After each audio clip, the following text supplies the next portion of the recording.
Compte rendu de la 93e réunion ordinaire du Conseil des ministres.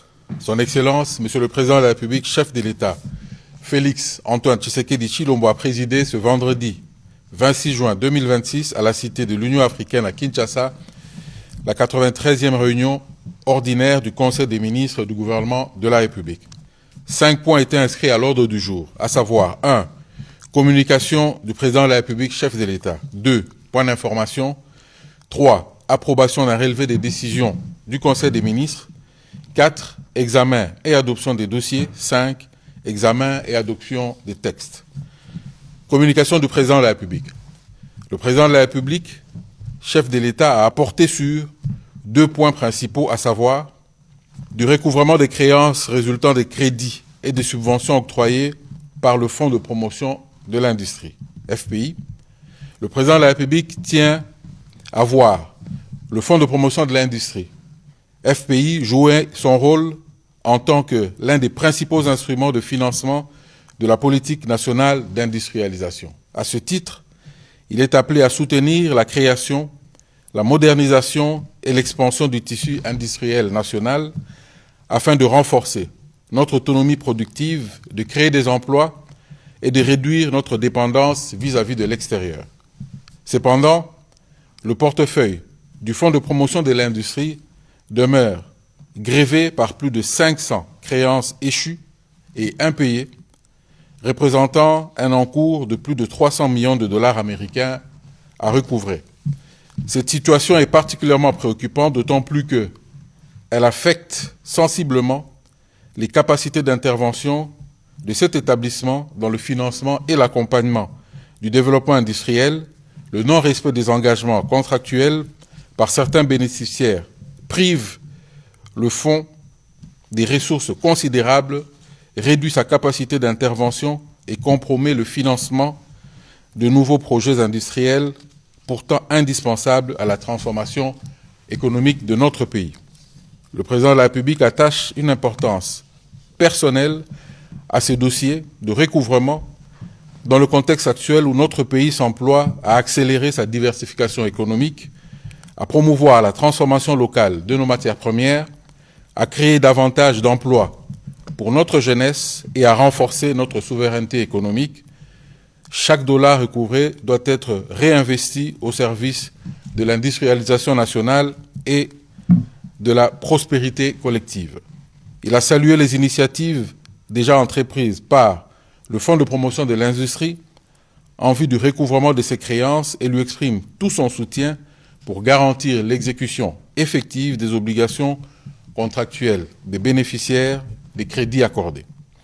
À cet effet, le ministre d'État, ministre de l'Industrie ad intérim, a été instruit d'élaborer un plan renforcé de recouvrement de créances en étroite collaboration avec le ministre d'État, ministre de la Justice et garde de Sceaux, afin de solliciter le concours des juridictions et des autres instances judiciaires compétentes en vue d'accélérer le recouvrement effectif des créances échues destinées au financement du développement industriel de notre pays. Le Président de la République tient à ce que cette opération soit conduite avec rigueur, dans le strict respect de la loi, des engagements contractuels et des intérêts supérieurs de la nation. De la nécessité d'accentuer la mobilisation des populations locales dans la riposte contre la maladie à virus Ebola. Le Président de la République a réitéré sa détermination, matérialisée par le gouvernement de la République avec l'appui de ses partenaires pour assurer une riposte efficace, coordonnée et adaptée contre la maladie à virus Ebola qui sévit les zones de santé de Rwampara, Mongboalou, Bunia et Nyakoundé dans la province de l'Ituri en vue de circonscrire cette menace sanitaire et de protéger les populations. Subsidiairement aux instructions qu'il avait données à ce sujet lors de sa communication à la 4e réunion extraordinaire du Conseil des ministres du 20 mai 2026, il a tenu à souligner qu'au-delà des efforts considérables déployés par les pouvoirs publics et les équipes engagées sur le terrain, le succès de cette riposte repose également sur l'implication active, responsable et permanente des populations en particulier celles vivant dans les zones affectées ou exposées au risque de propagation de la maladie. Le président de la République exhorte dès lors nos compatriotes à coopérer étroitement avec les autorités sanitaires et administratives, à faciliter le travail des équipes de riposte, à observer avec la plus grande rigueur les mesures de prévention, notamment les règles d'hygiène, les gestes barrières, les recommandations des services de santé, ainsi qu'à signaler sans délai tout cas suspect ou tout décès présentant des signes compatibles avec cette maladie. La maladie à virus Ebola ne doit en aucun cas être banalisée ni faire l'objet des rumeurs ou des désinformations susceptibles de compromettre les efforts engagés. Notre vigilance collective, notre discipline et notre sens de la responsabilité constituent les meilleurs remparts contre sa propagation, a-t-il précisé. À cet effet, le ministre de la Santé publique, Hygiène et Prévoyance sociale, le ministre de la Communication, Médias et porte-parole du gouvernement, ainsi que le gouverneur militaire de la province de l'Ituri ont été instruits d'intensifier de manière continue et coordonnée les actions de sensibilisation, d'information et de mobilisation de la population avec le concours de l'ensemble des autorités politico-administratives, des leaders communautaires, des responsables religieux, de la société civile et de tous les relais d'opinion des zones concernées. Il leur appartient de veiller à une communication de proximité fondée sur des informations fiables afin de renforcer l'adhésion des communautés aux mesures de riposte, de combattre la désinformation et de préserver efficacement la santé de nos populations. Un rapport sur la mise en œuvre des présentes instructions sera présenté à chaque réunion du Conseil des ministres par le ministre de la Santé, Hygiène et Prévoyance sociale dans le cadre de son point hebdomadaire afin de rendre compte de l'évolution de la situation ainsi que des actions de sensibilisation menées au moyen des canaux de communication les plus appropriés.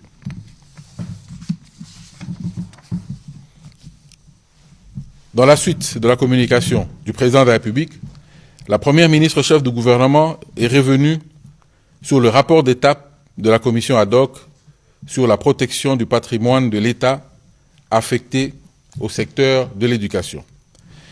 Il en ressort que les travaux se déroulent à la primature sur une base d'une méthodologie comprenant notamment les descentes sur terrain pour constat factuel et production d'un rapport mi-parcours établissant la liste harmonisée du patrimoine spolié et la production du rapport final incluant le bornage actualisé, les conclusions sur la sécurisation foncière, la cartographie numérique et la base de données centralisée du patrimoine éducatif national. Compte tenu de la complexité et du volume des contentieux déjà relevés, la Commission examine également les textes juridiques et réglementaires régissant la protection du patrimoine de l'État. Sur un autre chapitre, la Première ministre a évoqué l'accélération du processus d'accès à l'eau et à l'électricité. Malgré les progrès accomplis, de nombreuses parties du territoire national restent insuffisamment desservies en eau potable et en électricité, en particulier dans les zones les plus enclavées.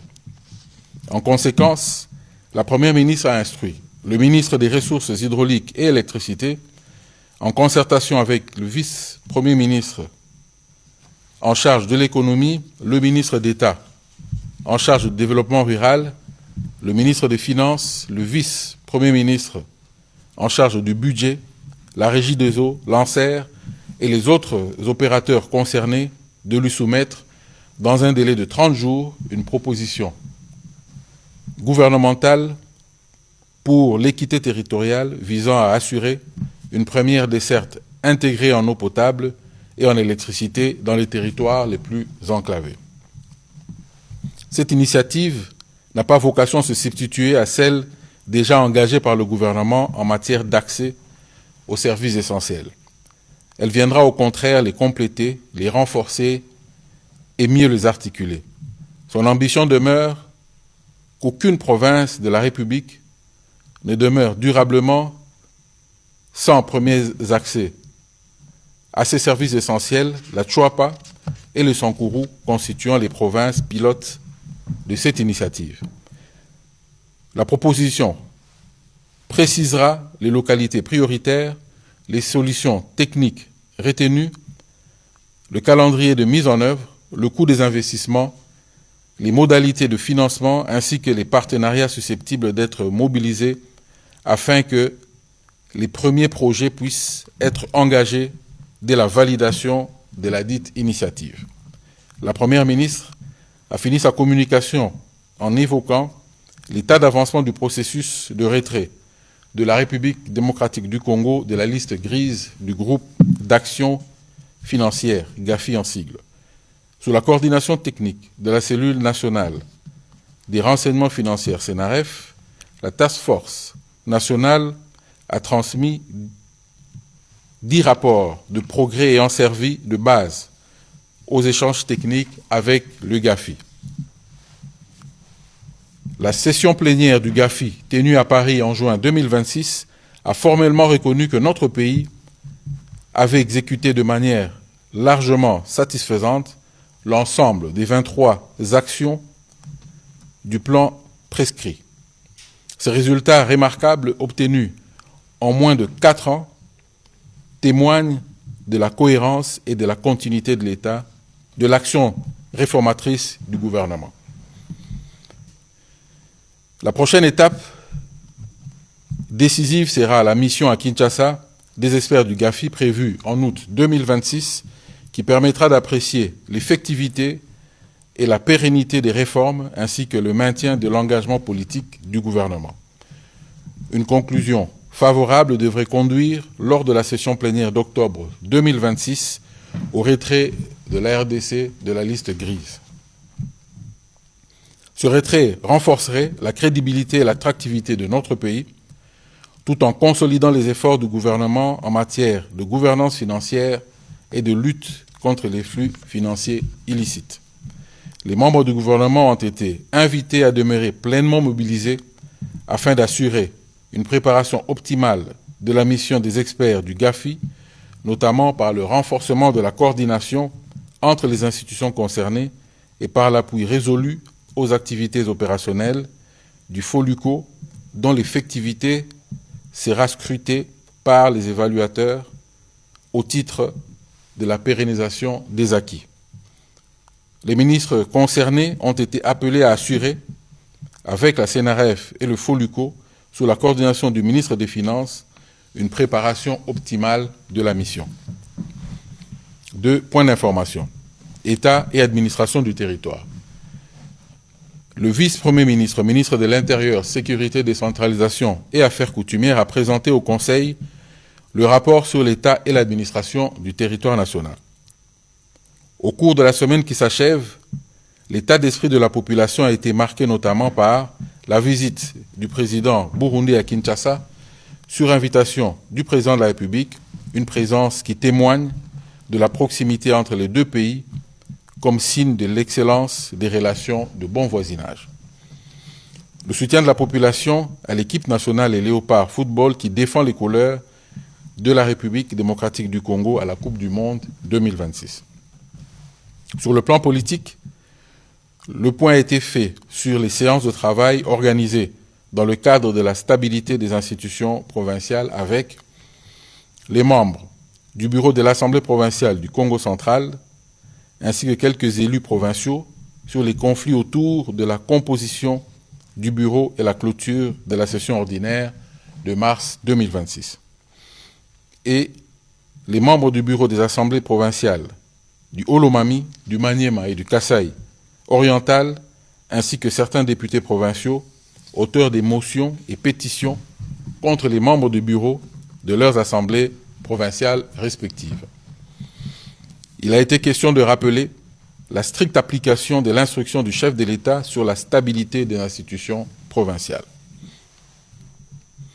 Dans un autre chapitre, le Conseil a été informé de la fin de la formation du premier groupe de 720 nouvelles recrues de l'école de la police de Kassangoulou dans le Congo central qui s'apprête à rejoindre leur poste d'affectation après 9 mois d'une formation intense.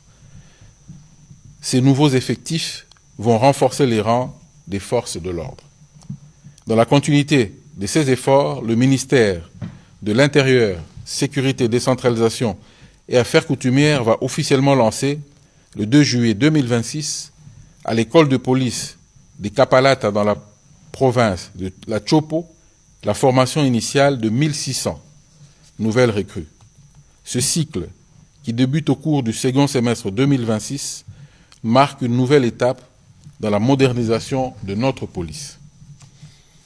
Il a terminé son rapport en faisant le point sur la situation aux frontières et en informant le gouvernement de l'organisation du Salon international de la sécurité intérieure et de la défense dénommé Kimia 1 sous le thème « L'avenir de la sécurité en Afrique.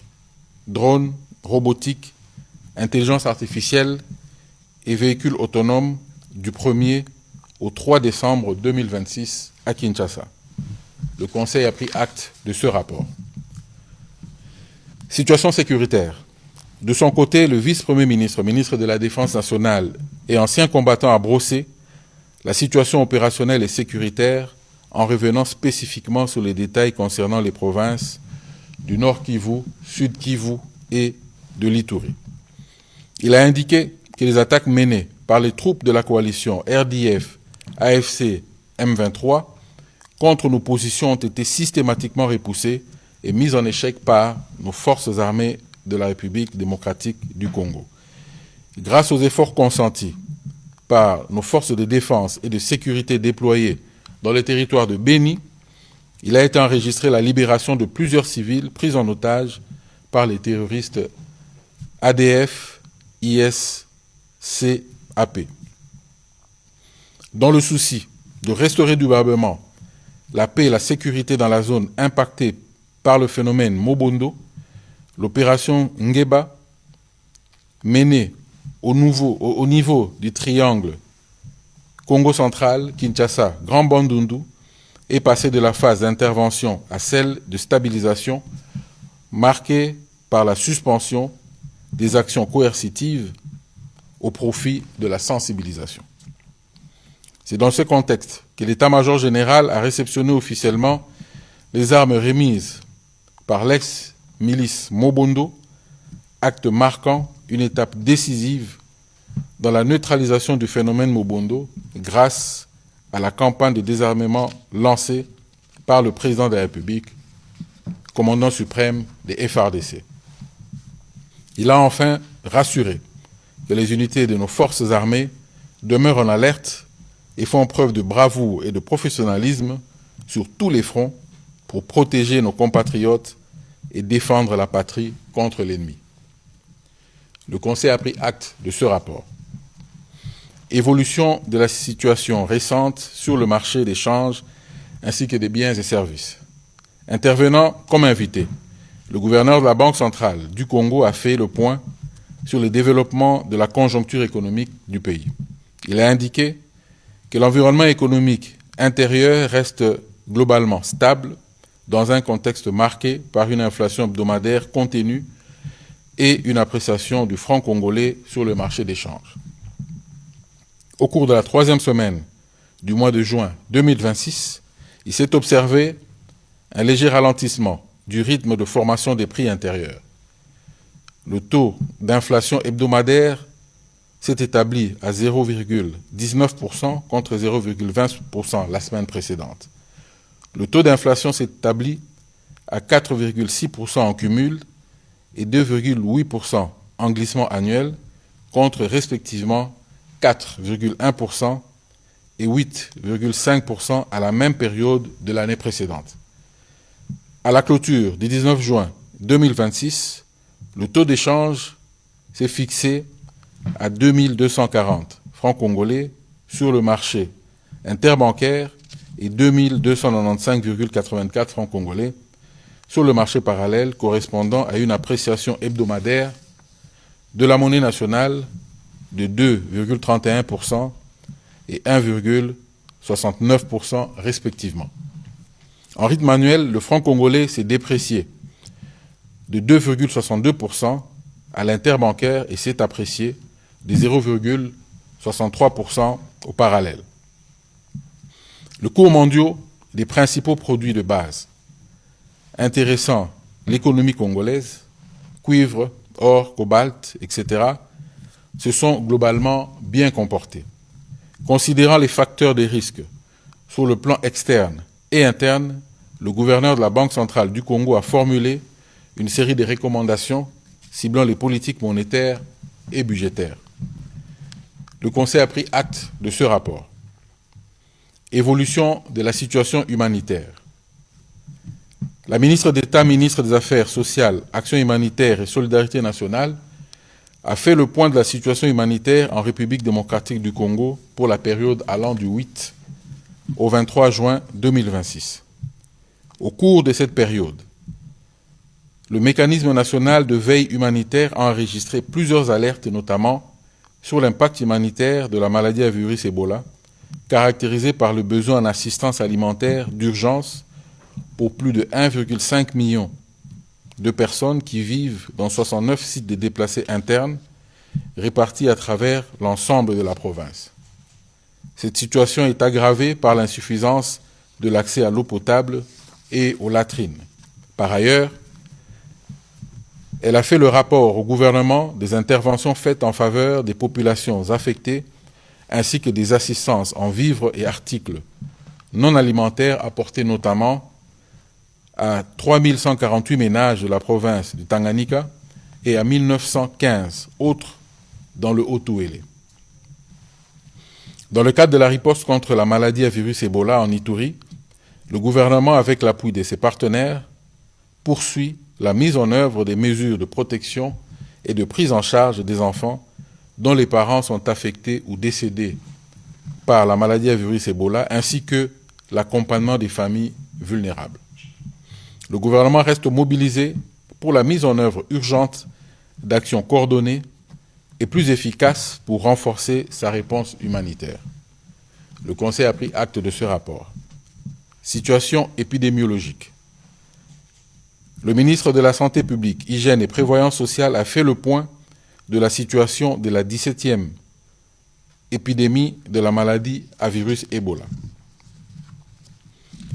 Au 24 juin 2026, le cumul est de 1155 cas confirmés, dont 304 décès. Parmi les cas confirmés, soit une létalité de 26,3%. Au cours de la même journée, 16 patients ont été déclarés guéris, portant le cumul à 138 guéris, tandis que 326 malades sont pris en charge dans les centres de traitement Ebola.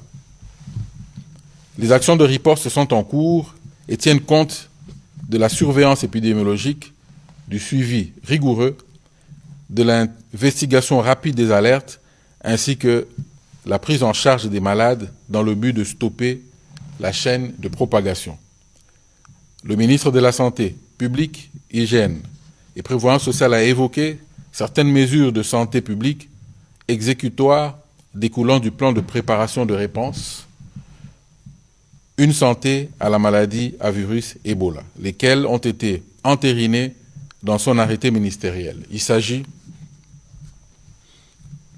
pour les cas contacts, toute personne identifiée comme cas contact d'un cas confirmé ou probable de la maladie à virus Ebola est soumise à une surveillance sanitaire active pendant une période de 21 jours à compter de la date de la dernière exposition. Durant cette période, tout déplacement national ou international est interdit, sauf autorisation expresse délivrée par le ministre de la Santé publique, Hygiène et Prévoyance sociale ou son délégué.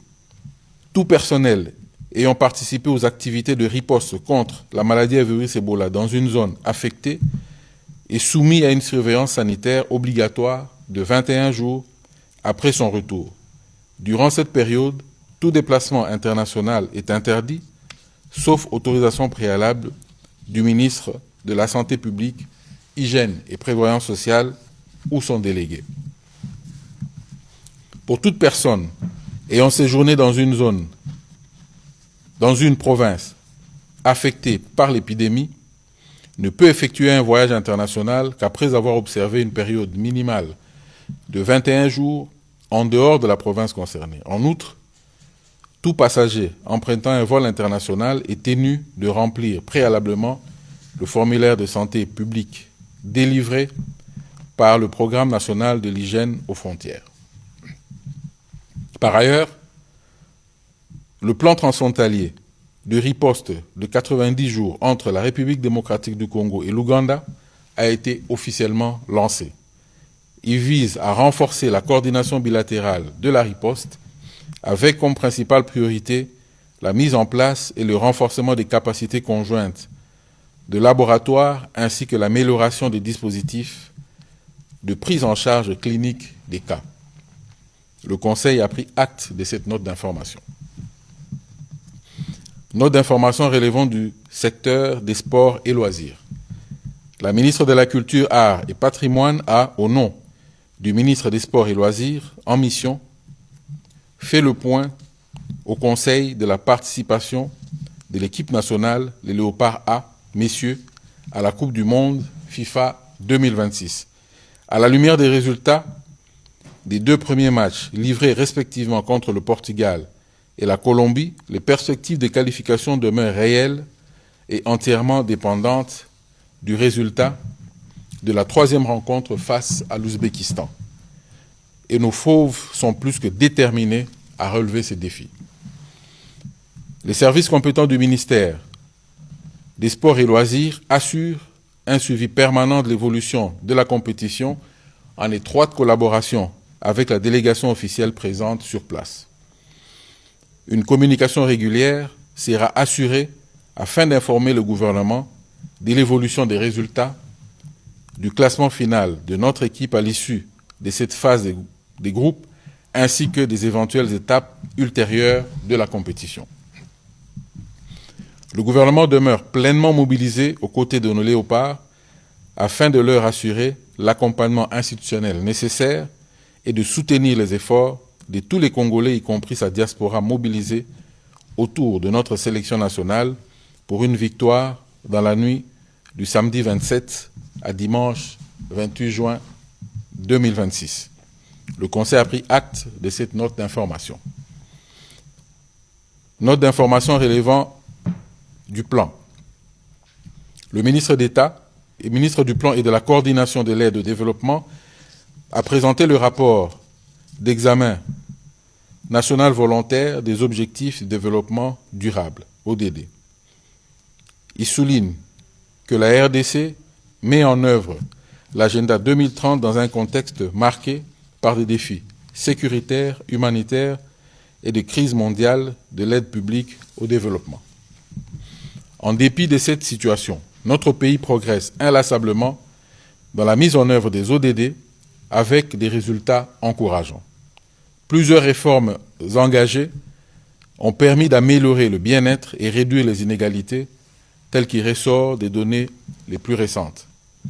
Le pays a considérablement élargi les filets de protection sociale, notamment en élargissant le système contributif de sécurité sociale à l'ensemble des agents publics et en assurant la mise en œuvre progressive de la couverture sanitaire universelle. Dans le secteur de l'éducation, il ressort un renforcement de la gratuité de l'enseignement de base. Plus de 21,6 millions d'enfants ont fréquenté l'école primaire en 2023-2024 contre 14,7 millions en 2019-2020. Entre 2019 et 2024, le taux brut de scolarisation est passé de 107,3% à plus de 120%, traduisant ainsi l'efficacité du système éducatif à scolariser les enfants en âge requis et des enfants plus âgés qui rattrapent leur retard après des années de déscolarisation. Dans la même lancée, le rapport indique que des efforts notables ont été réalisés dans l'allocation des dépenses à chaque enfant scolarisé. Entre 2018 et 2024, le montant alloué à chaque enfant a été multiplié par 4, passant de moins de $22 par élève en 2018 à 83,4 $ par enfant scolarisé en 2024. Des avancées sont constatées aussi en ce qui concerne l'égalité des sexes, notamment en termes d'accès des femmes aux postes de responsabilité. Toutefois, si ces progrès demeurent encourageants, il est important que des réformes, interventions et actions soient accélérées pour continuer à réduire les écarts importants entre les niveaux actuels et les cibles des ODD. Le Conseil a pris acte de ce rapport. Note d'information relevant du secteur de l'éducation nationale. La ministre d'État, ministre de l'Éducation nationale et Nouvelle Citoyenneté, a fait le point des innovations introduites pour la session ordinaire de la 59e édition de l'examen d'État et du jury national du cycle court édition 2026. Il s'agit d'abord de l'optimisation du processus de correction de l'examen d'État à travers l'extension des centres de scannage des items dans les nouvelles provinces éducationnelles, à savoir Chikapa, Gemena, Butembo et Kisangani en sus de Lubumbashi et Mbujimaï, qui étaient déjà connectés au centre de correction de Kinshasa. Grâce à cette optimisation, l'objectif est fixé pour une publication des premiers résultats dans un délai maximum de 72 heures pour une période complète de publication n'excédant pas 2 semaines à l'échelle nationale. Ce calendrier resserré marque une avancée déterminante dans la rapidité, la régularité et la transparence de la proclamation des résultats des examens d'État. Ensuite, il y a la première digitalisation de la collecte des présences des candidats dans les centres d'examen et la transmission des résultats scolaires E80 points hors session et E13 points scolaires. Il y a aussi de la digitalisation dans l'inscription des élèves au TENASOPS et de la première émission des certificats d'orientation scolaire numérique. Et enfin, il y a la généralisation du e-diplôme aux sessions antérieures à partir de 2008. Ces innovations marquent ainsi une étape décisive dans la modernisation et la sécurisation du système éducatif congolais. Elles permettent désormais une gestion intégrée, sécurisée et traçable de l'ensemble du processus de l'examen d'État, de la collecte des données jusqu'à la certification et positionne durablement notre pays parmi les nations africaines les plus avancées en matière de gouvernance éducative fondée sur la donnée, la transparence et l'efficacité. Le Conseil a pris acte de ce rapport. Note d'information relevant du secteur du commerce extérieur.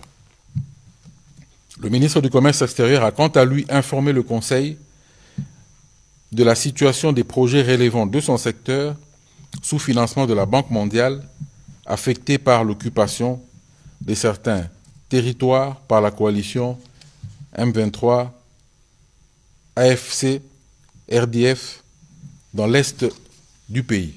En effet, le gouvernement met en œuvre un projet de 5 ans et demi sous tutelle de son ministère dénommé Projet de facilitation de commerce et intégration dans la région des Grands Lacs, allant du 1er février 2023 au 30 juin 2028. La zone du projet étant constituée des provinces du Nord Kivu et du Sud Kivu, l'occupation de certaines parties de ces deux provinces par l'agression du Rwanda et ses alliés AFC M23 affecte la mise en œuvre du dit projet et conduit des changements et des adaptations dont les détails ont été portés à la connaissance du gouvernement. Ainsi, il a été listé et expliqué l'état de projet annulé ou suspendu suite à l'occupation rwandaise, ceux dont les contrats étaient soit à risque de suspension, soit déjà suspendus mais récupérés pour poursuivre les travaux. Des options en discussion avec la Banque mondiale pour éviter la perte de ces ressources ont été aussi évoquées et des recommandations ont été faites au gouvernement. Le Conseil a pris acte de cette note d'information. Note d'information relevant du secteur de l'environnement. La ministre de l'Environnement, Développement durable et Nouvelle Économie du Climat a informé le Conseil de l'accession de la République démocratique du Congo à la cofacilitation du partenariat pour les forêts du bassin du Congo, mandat 2026-2028, et de la nécessité de renforcer son dispositif diplomatique. Elle a indiqué que l'exercice de cette responsabilité par notre pays revêt une importance particulière, d'autant plus qu'il abrite plus de 50% des forêts du bassin du Congo, ainsi que les plus importantes tourbières tropicales du monde. Cette co-facilitation constitue une opportunité exceptionnelle pour notamment renforcer le leadership régional et international de la RDC sur les questions relatives au climat, aux forêts et à la biodiversité et aux ressources en eau, positionner durablement le bassin du Congo au cœur des négociations internationales sur le climat et le développement durable et renforcer la mobilisation des ressources financières en faveur des programmes structurants nationaux, notamment le programme national de foresterie, la forêt c'est nous, le couloir vert Kivu, Kinshasa, la restauration des paysages forestiers et les mécanismes de paiement pour services environnementaux. La ministre de l'Environnement, Développement durable et Nouvelle Économie du Climat a motivé la nécessité de la mise en place d'une task force multisectorielle d'appui à la cofacilitation ainsi que d'autres initiatives y relatives. Le Conseil a pris acte de cette note d'information. Note d'information relevant du secteur des infrastructures. Le ministre des Infrastructures et Travaux publics a présenté 2 notes d'information à l'attention du Conseil. Projet de réhabilitation et d'aménagement de l'échangeur de Limete, carrefour stratégique de Kinshasa, conçu comme un nœud vital pour la redistribution des flux de circulation, tant qu'il facilite la connexion entre les axes nord-sud et est-ouest, agissant comme le cœur battant de la mobilité urbaine dans cette partie de la capitale. Sa réhabilitation s'inscrit en parfaite synergie avec les autres travaux de voirie en cours, contribuant à la fluidification du trafic et au développement harmonieux de notre ville. Sur le plan économique, il favorisera la création d'emplois et dynamisera le commerce local tout en permettant l'organisation d'événements internationaux grâce à sa proximité avec la foire internationale de Kinshasa. Du point de vue culturel, il deviendra un espace dédié aux manifestations artistiques et au rayonnement de l'identité congolaise. Et sur le plan touristique, il constituera une attraction majeure pour les visiteurs nationaux et internationaux. Les 6 phases de mise en œuvre de ce projet sont financées ainsi que les options de gestion ont été expliquées dans les détails. Projet de modernisation des plaques d'immatriculation administrative sécurisées. Le ministre des Infrastructures et Travaux publics a expliqué que cette modernisation est une avancée stratégique qui passe par la création d'une base nationale sécurisée. Elle garantit une traçabilité complète et fiable de l'ensemble du parc automobile de l'État, tout en permettant un contrôle rigoureux et individualisé de chaque utilisateur. Ce dispositif vise à renforcer la sécurité et la transparence dans la gestion du parc automobile de l'État grâce à l'intégration des technologies innovantes assurant l'authenticité et empêchant toute fraude ou duplication. L'objectif est d'améliorer la visibilité et la discipline administrative tout en valorisant l'image de l'État à travers une cohérence visuelle et opérationnelle. La mise en œuvre de ce projet, a-t-il insisté, est un levier essentiel pour la modernisation, la transparence et la protection du patrimoine public, ce qui s'inscrit pleinement dans la vision du président de la République pour une gestion efficace et sécurisée des biens de l'État. Le Conseil a pris acte de cette note d'information. notes d'information relevant du secteur de la culture. La ministre de la Culture, Arts et Patrimoine a entretenu le Conseil de la désignation de la République démocratique du Congo comme pays d'honneur à la Biennale de Dakar, l'un des plus prestigieux rendez-vous internationaux consacrés à l'art contemporain africain et mondial. Elle a indiqué que cette distinction majeure constitue une reconnaissance internationale du rôle historique, de la vitalité créatrice et de l'influence croissante de la République démocratique du Congo dans le paysage culturel africain et international.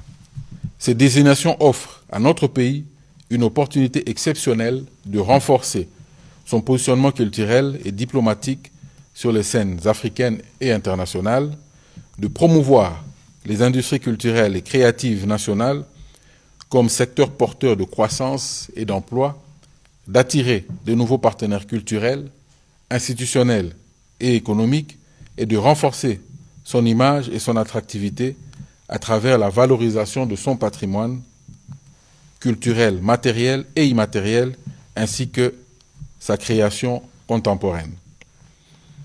Le point a été fait quant aux démarches nécessaires devant aboutir à la définition des modalités de participation de la République démocratique du Congo et aux ambitions culturelles de notre pays, ainsi qu'aux dispositions envisagées pour la préparation de cet événement culturel majeur. Le Conseil a pris acte de cette note d'information. 3. Approbation d'un relevé des décisions. Les membres du Conseil ont approuvé les relevés des décisions pris lors de la 92e réunion ordinaire du Conseil des ministres du vendredi 12 juin 2026. 4. Examen et adoption de 3 dossiers. Dossiers relevant du secteur des infrastructures et travaux publics. Le ministre des Infrastructures et Travaux publics a soumis au Conseil pour examen et approbation 3 dossiers. Proposition d'adhésion de la République démocratique du Congo à la Banque asiatique d'investissement pour les infrastructures. Cette adhésion permettra de mobiliser les ressources financières substantielles et ouvrir les nouvelles perspectives pour ces grands projets d'infrastructures susceptibles de soutenir sa croissance et de renforcer sa position sur le marché financier mondial. Afin d'accélérer la modernisation de notre économie, le développement de notre réseau d'infrastructures de base exige des financements massifs à long terme. Sollicitation d'avis favorables du gouvernement et autorisation d'engagement du processus d'accès au financement consensuel japonais destiné au projet de modernisation de l'avenue de l'université, section boulevard Sendwe, intendance Unikin, et de construction d'un échangeur au rond-point Gaba dans le cadre de la mise en œuvre du plan directeur des transports urbains de Kinshasa. Le financement du projet est envisagé sous forme de prêt consensuel du gouvernement japonais. Ce mécanisme présente plusieurs avantages stratégiques, notamment en termes de taux d'intérêt préférentiel, de maturité longue durée et adapté aux infrastructures publiques et de conformité aux standards internationaux de gestion de projets. Projet intégré de tramway de Kinshasa. Il s'inscrit dans cette vision de transformation structurelle de notre capitale, amorcée depuis 2012, visant à doter la ville d'un système moderne de transport de masse capable de répondre durablement aux défis de mobilité urbaine. Ce projet porte sur le développement progressif d'un réseau structurant de transport urbain de masse constitué des 7 lignes de tramway pouvant desservir plusieurs corridors stratégiques de la ville de Kinshasa, générant ainsi des impacts positifs importants tant sur le plan économique, social qu'environnemental. Pour ces 3 dossiers, le ministre des Infrastructures et Travaux publics a formulé les recommandations au gouvernement et identifié les prochaines étapes. Après débat et délibération, le Conseil a adopté ces dossiers. Examen et adoption des 4 textes. Projet de loi relevant du secteur de la justice. Au nom du ministre d'État, ministre de la Justice et garde des Sceaux en mission, le ministre d'État, ministre de la Formation professionnelle, a soumis au Conseil pour examen et adoption le projet de loi portant lutte contre la corruption en République démocratique du Congo. Intervenant sur le fondement des articles 67, 122.6, 123 et 215 de la Constitution de la République démocratique du Congo, ce texte entend renforcer la lutte contre la corruption et les infractions y assimilées et assurer la plus large extension possible du champ d'application qu'il est appelé à couvrir. Il renforce la fonction dissuasive de la peine et s'articule autour de 3 axes majeurs qui sont la prévention, la détection, la répression et procédure. Ce projet de loi innove en intégrant la coopération internationale et les recouvrements d'avoirs illicites comme étape cruciale. Il impose également aux entreprises du secteur privé l'obligation de mettre en place ce dispositif anticorruption en leur sein et prohibe les pratiques comptables opaques. Après débat et délibération, ce projet de loi a été adopté. Projet de texte relevant du secteur de l'entrepreneuriat et développement des petites et moyennes entreprises. Le ministre de l'Entrepreneuriat et développement des petites et moyennes entreprises a soumis au Conseil pour examen et adoption 3 textes. Projet d'ordonnance portant institution du programme présidentiel pour l'emploi et l'entrepreneuriat des jeunes, dénommé Debout Jeunes Congolais. Il est composé de 3 axes, à savoir formation professionnelle, emploi et égalité des chances et entrepreneuriat. Son objectif principal est l'amélioration de l'employabilité et l'entrepreneuriat des jeunes. Projet d'ordonnance portant création du Comité national de mise en œuvre et de suivi du programme présidentiel pour l'emploi et l'entrepreneuriat des jeunes dénommé Debout Jeunes Congolais. Il a pour mission notamment de définir la vision nationale et les priorités stratégiques en matière d'emploi et d'entrepreneuriat des jeunes, de fixer les objectifs à court, moyen et long terme en cohérence avec les politiques publiques et les plans nationaux en matière d'emploi et de l'entrepreneuriat des jeunes et d'orienter les mécanismes et financements de l'emploi et de l'entrepreneuriat des jeunes. Projet de décret portant institution du concours national des plans d'affaires simplifiés, qu'on appelle en sigle. Il vise notamment à donner l'opportunité à tous les Congolais d'entreprendre, à créer d'innombrables emplois, directs et indirects, à réduire le taux de chômage et de pauvreté, favoriser l'éclosion d'une classe moyenne congolaise et à assainir le climat des affaires par des avantages fiscaux accordés aux sociétés nouvellement créées. Après débat et délibération, ces projets de textes ont été adoptés. Commencé à 15h40, le Conseil des ministres a pris fin à 19h50. Je vous remercie.